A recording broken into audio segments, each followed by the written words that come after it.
Apreciados estudiantes, continuamos en el estudio del documento del Papa Francisco, Amoris Laetitia, la alegría del amor. Y como recordarán, en la primera exposición comenzamos a tratar el tema del discernimiento, punto clave de este documento del Papa Francisco. Entraremos en esta ocasión en la segunda exposición de este conjunto de análisis sobre el documento referentes al discernimiento, y lo miraremos en la teología moral que resulta del Concilio Vaticano II. Comencemos por una breve introducción. Recordemos que en la exposición anterior hablábamos del cristiano como un sujeto transformado en Cristo.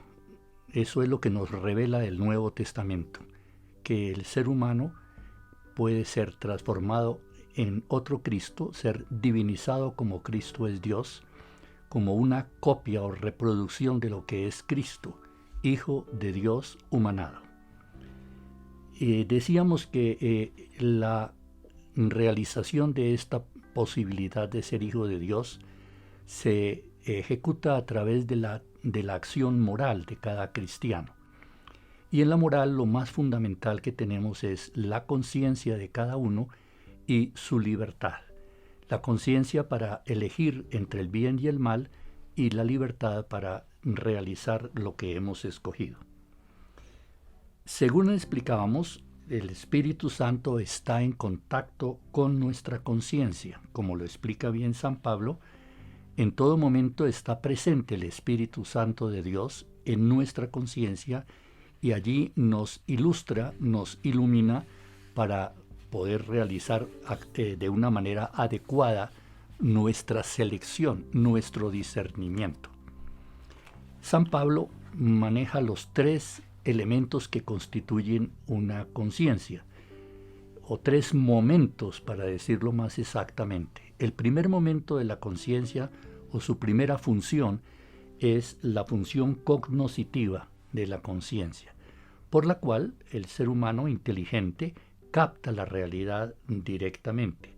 Por supuesto, el Espíritu Santo está ayudándole al cristiano a captar esa realidad como la capta el Hijo de Dios, como la capta Jesucristo.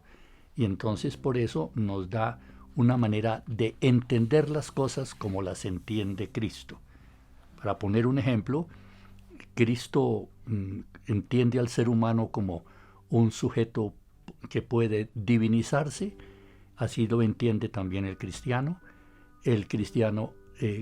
Jesucristo entiende que el cristiano puede alcanzar la divinización haciendo el bien al prójimo, y eso es lo que capta el cristiano también en su conciencia con su función cognoscitiva. La segunda función se llama la función crítica. La palabra crítico proviene del griego krinein, que significa juzgar. Con esta función crítica, la conciencia analiza y refiere los conocimientos que tiene sobre el asunto que está tratando, y hace un juicio, es decir, le da una valoración a ese conocimiento. Esa es la función crítica de la conciencia. Y finalmente, como lo explica muy bien San Pablo en el texto que citábamos también en la exposición anterior de Romanos 1 siguientes, el cristiano que ha transformado su mente, es decir, su manera de conocer, en la conciencia como lo hace Cristo, y después de haber analizado bien lo que tiene que hacer, realiza el proceso o la función cognoscitiva, la función de discernimiento de la conciencia, o función selectiva, cuando la conciencia ya elige de lo que había juzgado lo más conveniente. Al terminar esa exposición que hace San Pablo en diversos textos de esas funciones de la conciencia, entra pues a mirar las consecuencias que aquí se siguen. La conciencia cristiana, que está guiada por el Espíritu Santo, entonces posee el cristiano una conciencia humana que se llama la syneidesis, la palabra griega sin significa con y eidenai significa captar, discernir. Entonces la sineidesis es la función de discernimiento de la conciencia. Pasemos ahora a ver algo de la formación de la conciencia cristiana. No surge por generación espontánea en el cristianismo, sino que surge de una experiencia de fe que es necesario cultivar y desarrollar, y para eso el Espíritu Santo quiere que nos apoyemos en la transmisión de la experiencia cristiana que hemos recibido y que nos dejemos acompañar por la comunidad cristiana en la comprensión de la realidad sobre la cual tenemos que hacer discernimiento. Hay el peligro de que uno en su conciencia crea que está impulsado por el Espíritu Santo y no sea así, sino por todo lo contrario. Entonces necesitamos hacer discernimiento de los espíritus para detectar verdaderamente al Espíritu Santo. Ahora entremos a ver lo que dice el Concilio Vaticano II sobre la conciencia. Es un texto absolutamente admirable en el que se basa la reforma o la revolución que los que trabajamos en teología moral encontramos sucedió en esta teología moral por este planteamiento del concilio. Dice: en lo más profundo de su conciencia descubre el hombre la existencia de una ley que él no se dicta a sí mismo, pero a la cual debe obedecer y cuya voz resuena cuando es necesario en los oídos de su corazón, advirtiéndole que debe amar y practicar el bien y que debe evitar el mal. Haz esto, evita aquello. Y va a decir el concilio más adelante que esa conciencia es el sagrario donde Dios se encuentra con el ser humano, en el que el hombre se siente a solas con Dios, cuya voz resuena en el recinto más íntimo de la conciencia. En este mismo texto va a decir, sin embargo, el concilio que una conciencia puede errar, y sin embargo dice que la persona de todas maneras tiene que seguir su conciencia, porque el ser humano va a ser juzgado no por lo que le digan a las personas, a cada uno de nosotros, sino por lo que uno perciba en su conciencia delante de Dios. Por eso miremos detalladamente el error en la conciencia. Dice el concilio que es necesario distinguir entre el error que siempre debe ser rechazado y el hombre que yerra, el cual conserva la dignidad de la persona incluso cuando está desviado por ideas falsas o insuficientes en materia religiosa. Dios es el único juez y escrutador del corazón humano. Por ello nos prohíbe juzgar la culpabilidad interna de los demás. Esto está basado en el Evangelio y esa es la enseñanza directa de Cristo, que nos lleva a comprender que la conciencia es la que determina la bondad o maldad de una persona frente a Dios, si sigue el bien y si rechaza el mal. Por eso nadie tiene derecho a juzgar la conciencia ajena y la conciencia de cada uno es inviolable. Veamos ahora qué pasa con la salvación. La salvación consiste en lograr la divinización plena y definitiva por medio de la gracia en este mundo y por medio de la resurrección o participación en la naturaleza divina ya en compañía de Dios después de morir. La salvación la puede lograr cualquier persona porque el plan de Dios es que todos los seres humanos se salven, es decir, obtengan esa divinización. Y por tanto a todos los seres humanos antes de Cristo, personas con religión o sin religión, y con conocimiento o desconocimiento de Cristo, la persona se salva no por los conocimientos que tenga o los credos que profese, sino por hacer el bien que le diga su conciencia y rechazar el mal que le diga su conciencia. Lo dice el Concilio Vaticano II en el número 16 de la Constitución sobre la Iglesia, Lumen Gentium, luz de los pueblos. Dice ahí claramente que la persona se salva por seguir su conciencia y hacer con obras el bien a los demás. ¿Cómo se salvan los católicos o cómo nos salvamos los católicos o cómo esperamos salvarnos los católicos? De la misma manera, no dice el concilio que lo que tenemos gracias al cristianismo es una maravilla, pero que lejos de salvarnos seremos juzgados con mayor severidad. No se salva, aunque esté incorporado en la iglesia, quien no perseverando en la caridad, es decir, en el amor al prójimo, permanece en el seno de la iglesia en cuerpo, es decir, siguiendo todos los esquemas de la iglesia, pero no en el corazón, es decir, en su conciencia.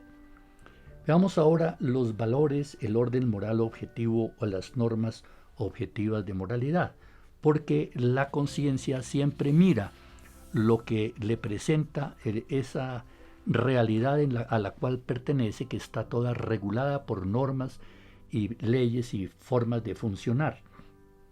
Ahora, eso significa que la realidad nos presenta valores.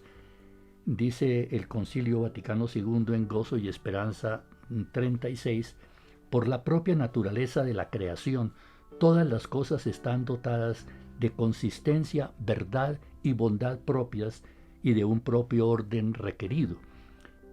Esta realidad es algo objetivo que está ahí dado como normativo para nosotros y la conciencia lo mira. Los valores están en el contexto de cada ser humano. Las conciencias por eso resultan diferentes, porque no hay dos contextos iguales. Cada persona ha recibido una formación diferente, tiene una cultura diferente, tiene genes distintos, tiene estructura psicológica completamente distinta a los otros y por tanto toda concepción de los valores está condicionada por la percepción propia de cada persona según sus circunstancias. Entonces, veamos qué pasa con la conciencia frente a los valores o al orden objetivo de la moralidad.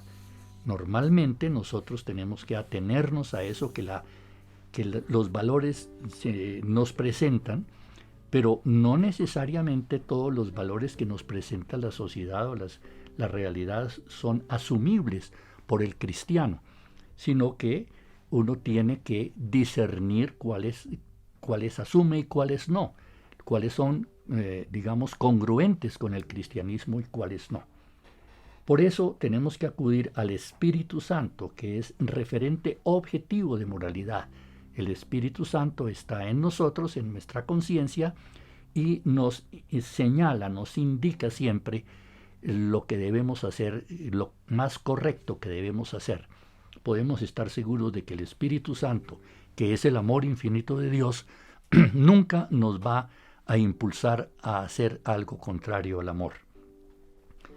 Juan Pablo II, en su documento Veritatis Splendor, que es el esplendor de la verdad, nos va a hablar de algo que Santo Tomás ya claramente nos había dicho y habremos de mencionar enseguida, y es que el ser humano tiene como una especie de valor genérico que llamamos la ley natural, pero eso es algo muy genérico.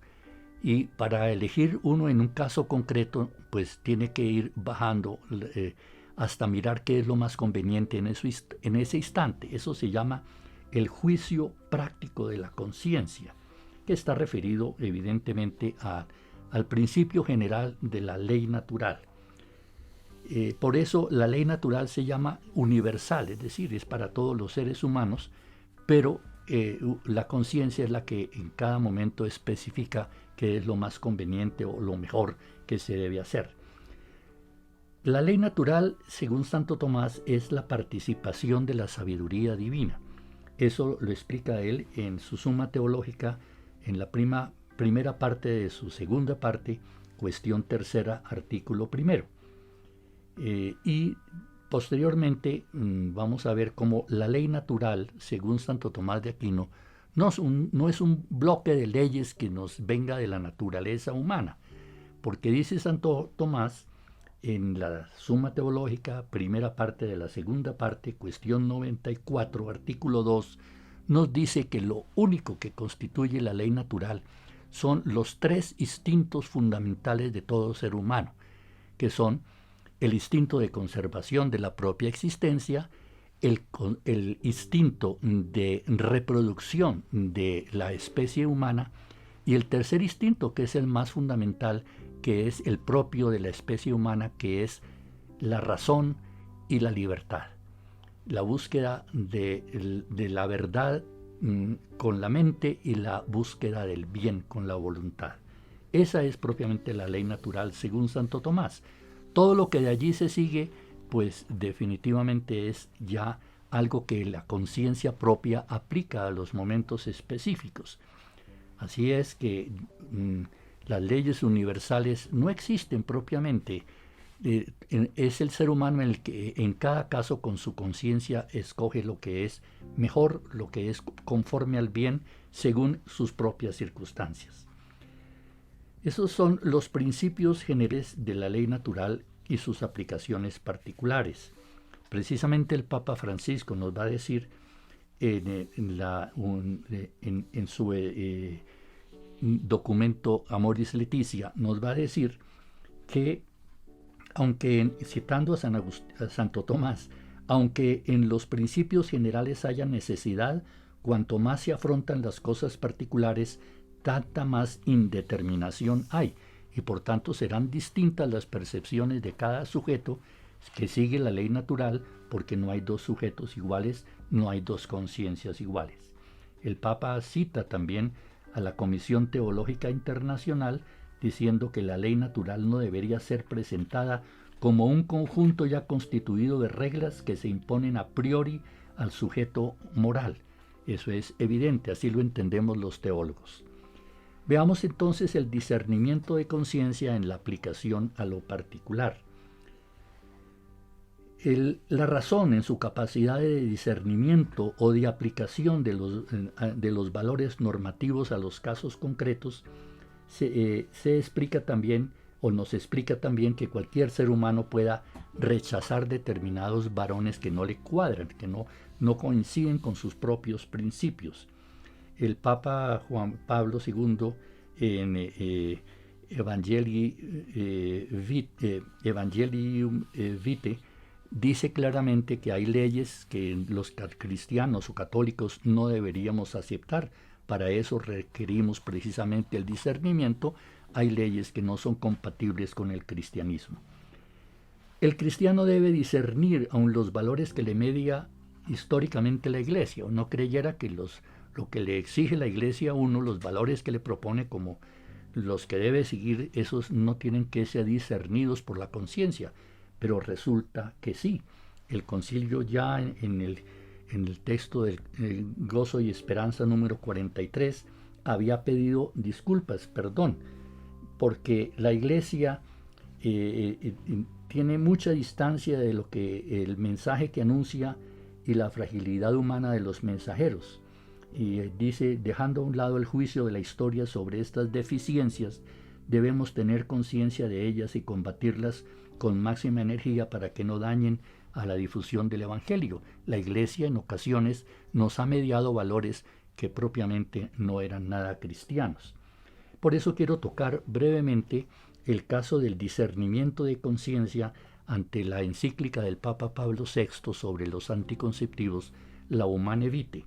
Me refiero a algo que sucedió en la arquidiócesis de Washington en Estados Unidos, en que el cardenal decidió quitarle las licencias, es decir, castigar a los sacerdotes que no estaban de acuerdo con las propuestas de la encíclica del Papa, y se formó un grave problema. Los sacerdotes acudieron a la congregación del clero, que es la que atiende estos asuntos, para mostrar que ellos estaban siguiendo lo que la doctrina tradicional dice siempre, y es que cada persona, cada pareja en este caso, debe seguir su propia conciencia y elegir los métodos que estén más de acuerdo con esa comprensión de la realidad de cada uno. Entonces la congregación del clero, después de unos 3-4 años, le dio la razón a los sacerdotes y exigió al arzobispo de Washington, cardenal O'Boyle, a devolverle a los sacerdotes sus licencias Pero lo importante es que sacó un documento en que afirma la Congregación del Clero que la conciencia es el juicio práctico de la razón por la cual uno juzga lo que aquí y ahora debe hacerse porque es bueno o debe evitarse porque es malo.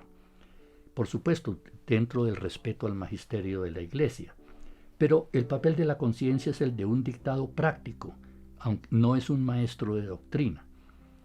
Y termina diciendo, en el análisis final, la conciencia es inviolable y el hombre no debe ser forzado a actuar de forma contraria a su conciencia, como afirma la tradición moral de la Iglesia. Resumiendo, existe un orden objetivo de moralidad configurado por los valores. Todo individuo está referido a unas normas objetivas de moralidad presentes en su propio contexto. La participación de la verdad divina a cada ser humano le permite, por el uso adecuado de su razón, discernir cuáles de los valores mediados por su contexto le son admisibles y cuáles no. El cristiano, por razón de su transformación en Cristo, posee la más objetiva norma de moralidad para su actuar, el Espíritu Santo, el amor infinito de Dios. Gracias al Espíritu Santo, el cristiano posee valores evangélicos y puede además discernir si son tales los que le media la comunidad cristiana. Según la tradición teológico-moral de la Iglesia, la conciencia de cada persona es inviolable. Entonces uno dice que se trata de un relativismo de la conciencia cristiana. Un cristiano movido por el Espíritu Santo se siente feliz, pleno, realizado, sereno en su conciencia. Sabe él mismo que está siendo movido por el amor de Dios. Esta referencia de la conciencia al Espíritu Santo hace que la moral cristiana no pueda ser relativista.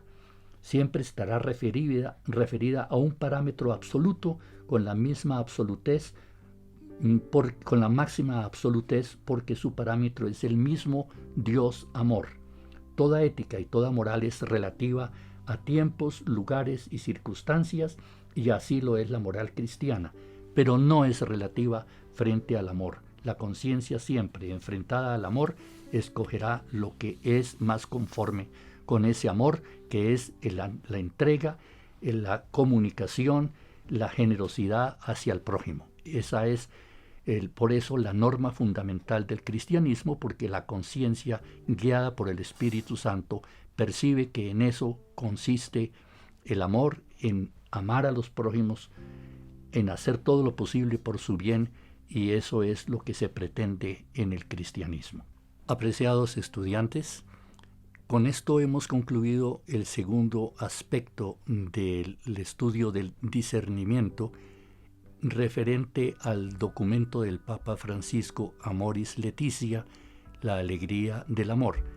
El primer asunto que tratamos fue el discernimiento en el Nuevo Testamento, en los textos de San Pablo, y pasando ya por la teología moral del concilio, pasaremos en la próxima exposición a mirar ya el discernimiento en el texto mismo del documento del Papa Francisco.